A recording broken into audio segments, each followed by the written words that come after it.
Hi everyone, it's me, and today, let's save Netflix together! Let's go! Netflix is tanking. They're raising prices, they're cutting content, and they're doing the unthinkable, not letting you share your password. But today, I have the solution. Today, I am gonna single-handedly save Netflix. Save Netflix! Film Theory! Hello, Internet! Welcome to Film Theory, the show. Hello Internet! Welcome to Film Theory! Hi! Let's go!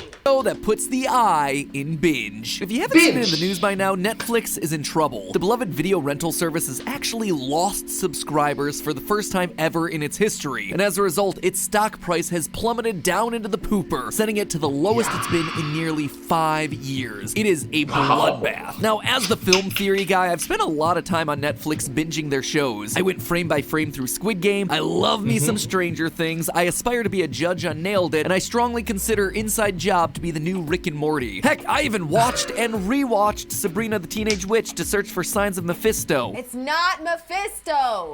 Yep, it's not Mephisto. Come on, NetPat. LDR, I don't want Netflix to go away, but things aren't looking too good. The loyalist of film theorists watching right now might remember an episode I did 2 years ago shortly after the launch of Disney Plus, all about which streaming services I predicted would live, which would die, and which would tell their story, as a 6-hour multi-part documentary. In it, I specifically said this about Netflix's chances of winning the streaming wars. The TLDR here is that this date night juggernaut ain't going nowhere, at least until it starts running out of money. But it spends the vast majority of its revenue on new programming, meaning that it has no buffer to survive a few lean years. Now, Netflix has to perform or die. It has to create its own shows that are big hits, or else it's gonna fall apart. And when it starts falling apart, it falls apart in a hurry. So Netflix's chances of being the winner here are slim. Lo and behold, It's quite slim. Back then, in the episodes, it's quite unlikely that Netflix is going to be the ultimate champions. It's possible, but it's unlikely. exactly what we see happening right now. The company is crumbling under the increased pressure from other streaming services and is now desperately searching for solutions. I mean, I'm not gonna say I called it, but you know, might just put a +1 over in this column. Anyway, Yep, a lot of wrongs, some rights, technically correct. I want to do my best to help out. So listen up here, who do I talk to for this one? Hold on, I got it, it's in my papers. CEO of Netflix, Reed Hastings. Seamless. I think Yes! Hi, Reed Hastings, hello! I have the solutions to your problem. Today, MatPat is here to give you 15 minutes of free consulting. We are gonna single-handedly save Netflix. I just hope that you listen a little bit better than some other people I've tried to help in the past. Star Wars. Just saying, they ignored me, and look how well it turned out for them. First, let me catch you up. Netflix was founded way back in 1997. As the story goes, founder Reed Hastings got the idea after receiving a $40 fine at Blockbuster for losing the movie Apollo 13. Now, you must recognize that 1997 is 25 years ago. That's a long, long time. obviously that's the fun version of the story that they like to tell the press. In reality, it was just business people trying to figure out how to make money by creating the next Amazon. If Amazon is a store shipping goods directly to your house, then what else could be delivered directly to your doorstep? Movies! And thus the concept was born. The idea was to create a video rental service with no late fees that would ship the still newish format of DVDs through the mail to you rather than relying on brick and mortar stores. This was fairly successful. But things took a massive turn in 2007 when Netflix began offering the option to stream some of their movies directly through the internet. The standard $5.99 a month disc plan bought subscribers a whopping 6 hours of streaming per month. Ironically, wouldn't be enough time to actually get through an entire season of a show nowadays. Also, Yep. That irony. Yep. So, as someone who was subscribed through that era, the selection was slim. Usually just a lousy sequel to a movie, while the original remained male only. But you know what? That was all it took. The speed and convenience of streaming became the preferred way to watch. Sure, quality might have been lower when streaming, but sometimes you just need that immediate satisfaction of pumping Bridgerton into your brain. By 2011, Netflix announced production of its first original series, House of Cards, which had a budget of $100 million. Fast forward to today when Netflix is launching a new original series practically every day, and a single episode of Stranger Things costs some $30 million to make. Times have certainly changed. The landscape, though, has also changed. It took them a few years to take streaming seriously, but now entertainment behemoths like Disney and HBO have entered the fray with more production experience, stronger IPs, and deeper libraries, which have allowed them to quickly take a bite out of Netflix's subscriber numbers. And this has resulted in Netflix starting to panic. Early in 2022, Netflix made a series of very controversial statements. First off, the price was gonna go up. To a lot of people, this seemed unfair because it wasn't like Netflix was suddenly offering more than before. In fact, quite the contrary. A few weeks later, Netflix said that it would be pulling back on its original content. All of this then culminated in what's probably become Netflix's most infamous announcement, a promise to crack down on password sharing. Now, Yep, that is a bad move, my friends. That's a bad move. Super controversial. if you'll excuse me, I have to make some very awkward phone calls to my mom, and my Sorry, aunt, Mom. and my Sorry, other Aunt. aunt, and my Sorry. aunt's son-in-law. To show you Sorry. just how bad things Sorry. are for them right now, Reed Hastings said the company was considering adding a subscription tier that was cheaper, but ad-supported. This is a huge deal since Netflix's whole thing has been not needing ads. In fact, my boy Reed over here would brag about how they were a better service because they didn't need ads. Now, when it comes to solutions, some are easier than others. For instance, solving the password crackdown is easy.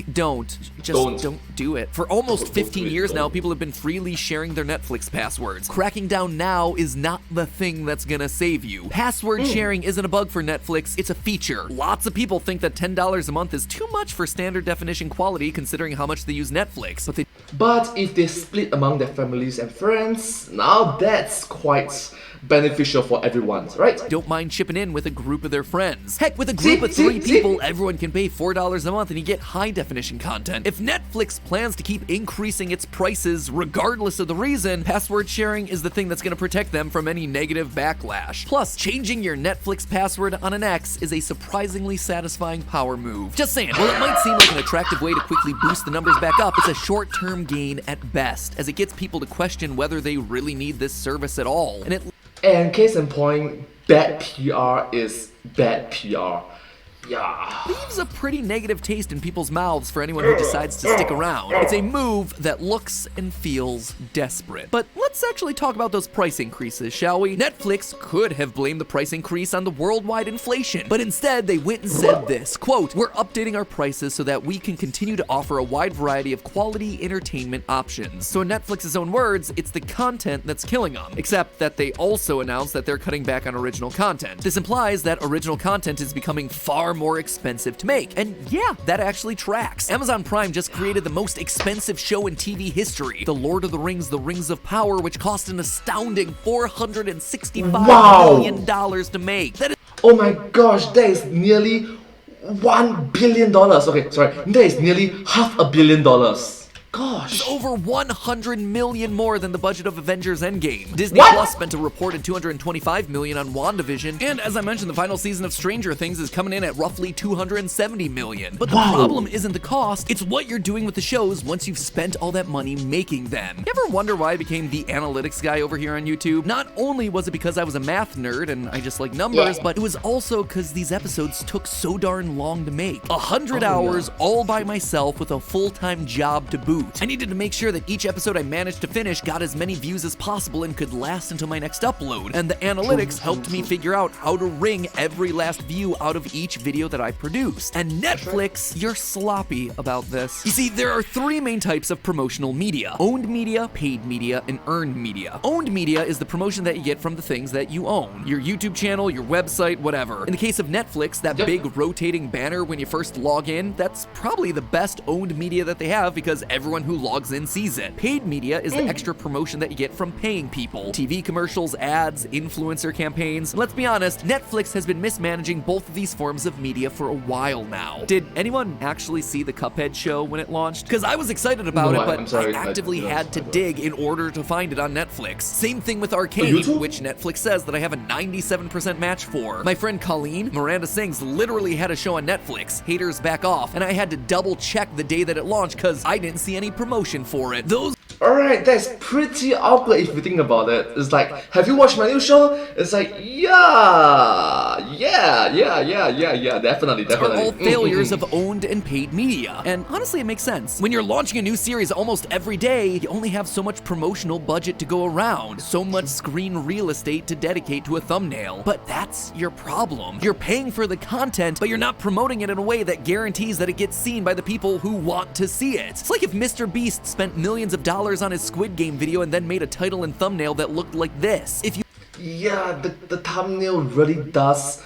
Yeah, you get the point, right? People's first impressions. You can't commit to seeing a show through to its launch, and I mean really giving it your all, then you're just throwing your money away. Save that show for later. Sure, shows like The Mandalorian are riding on the backs of giants, but with nearly 222 million subscribers to their service, Netflix can also be a kingmaker here. They can create a hit show out of nothing just by putting something front and center and believing in it enough to let it sit there and be promoted. But you have to commit to doing that, and right now you can't because you just have too much stuff coming out. You have to be pickier about what you greenlight, which leads us to the big X factor here that Netflix is missing. It's the third type of media, earned media. That's the stuff that you get for free from people just being inspired to talk about and share what you've done. Now, yes, people doing it of their own free will because people just like your content. That's why. Netflix, look at where your hundreds of millions of dollars are going. For Lord of the Rings and WandaVision, that money is going directly into merchandisable IP, shows that can show up as t-shirts and Halloween costumes and action figures on store shelves. And well, sure, Stranger Things has some of that. Congratulations, you too can now dress like a normal kid for Halloween. It's one of the few big hits on Netflix actually able to do it. Take a look at Netflix's biggest stars. Squid Game, sure, sell some pink jumpsuits and PlayStation masks over at the local Spencer's Gifts. Beyond that though, remember Bird Box? Huge streaming numbers, but you can't sell an action figure of a monster that's invisible. The documentary series Tiger King. Sure, action figures exist, but are you really gonna want them? And all of their biggest shows are like this. The Queen's Gambit, Bridgerton, 13 Reasons Why. The IP that they're paying to create is watchable, yeah, but that's it. They don't have legs beyond the screen because shows like Ozark and The Crown aren't really built for anything beyond the screen. Those aren't fandoms that are just gonna go out and buy a Jason Bateman plushie. But you know what is? The Mandalorian. You know what looks good on a poster? Grogu. Heck, Baby Yoda is probably the single most important marketing tool that Disney ever created. Without Yes, Baby Yoda! him, Disney Plus would be looking very different these days. When I say that Netflix needs things that can live on store shelves, it's not about the money that you make selling a 13 Reasons Why tape player. It's about the show feeling important and staying top of mind. Baby Yoda has earned so much media since he was first introduced as people draw him, ship him, meme him, buy plushies and t-shirts of him. You cannot escape Grogu, to the point where even people who weren't interested just had to get Disney Plus in order to check out the show and see what all the hype was about. Netflix shows don't have that baked into their formulas. They aren't choosing shows that can develop fandoms, and when they do, they aren't doing enough to help cultivate those fandoms. Trusting an algorithm to create a show that is a witty, offbeat, dark comedy like Russian Doll might get you a good show, sure, but it's not getting you a fandom. That requires a human touch. But that's all just talking about show selection and promotion. There's one last way that Netflix is shooting themselves in the foot and holding back its earned media potential: release schedule. Disney Plus released WandaVision's 9 episodes between January and March of 2021. Amazon plans to air 1 of 8 episodes of their Lord of the Rings show per week starting in September and ending in November. Netflix has traditionally dropped a full season of their shows all in one day. In their current nosedive panic, they're actually gonna split the season of Stranger Things. They're releasing half of the new season later this month and the other half at the top of July. But regardless of whether we're talking about one massive dump or a split dump, I think it's costing them. I know, you love binging shows, but what if I told you that you weren't actually liking the experience more? A study done on University of Melbourne students looked at the impact of watching shows, an episode a week, an episode a day, or binged all at once. They I just love it that actually universities are taking the time to study about it, you know. That's quite cool, right? found that when binging, you may have a better recollection of individual facts and details linking the episodes, but your overall enjoyment of those episodes decreases. Here's the graph of enjoyment levels. Once a day is at the top there, the highest levels of enjoyment. The blue line on the bottom represents the group that binge watched the show. Clearly, binge watching is lowering your overall enjoyment. 1 episode a week, right there in the middle, a little bit more standard, and it's still significantly more enjoyable. But why would that be? Well, for one thing, it makes the content feel less less disposable. Binging is just that. It feels like junk food. You consume it fast and then you move on. There's no chance to savor something. Compare that to having to wait a week between uploads. One professor associated with the study theorized that there's something of a Christmas morning effect when you have to wait to open your presents. If you're just watching shows in an endless loop, you only activate certain reward centers in your brain. Watching a show releases opiates and cannabinoids that make your brain feel good. And well, the more you know, I guess. There's something called opioids and cannabinoids in your brain.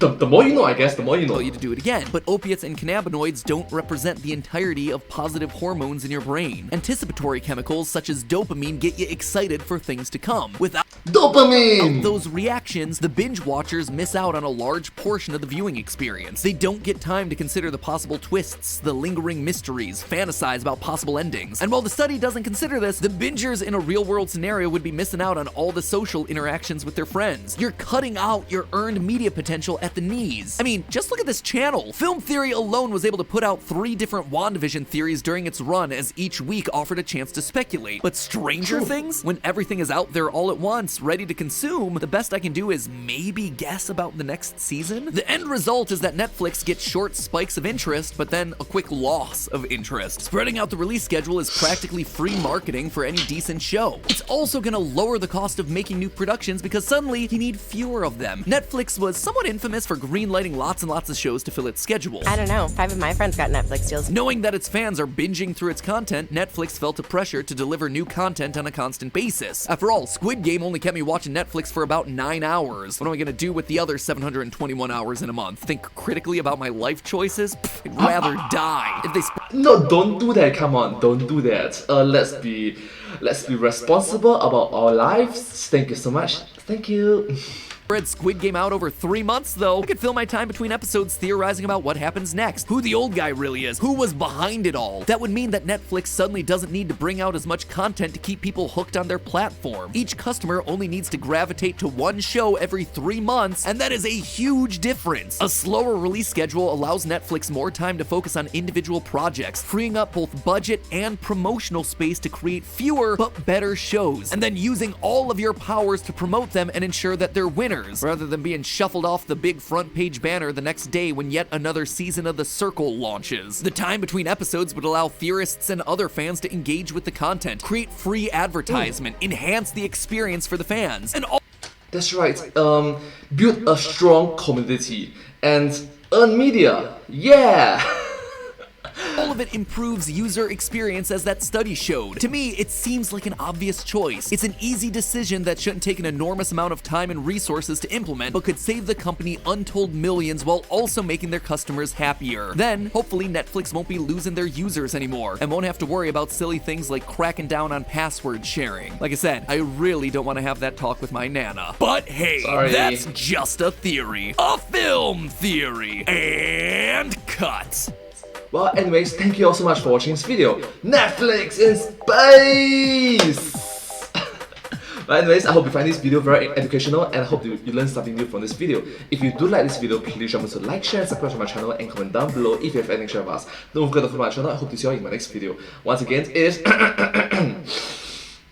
Alright, it is like, share, and subscribe to my channel, and comment down below if you have anything to share with us. Don't forget to follow my channel. I hope to see you all in my next video. But hey, that's just a theory, a film theory, and cut. Thank you.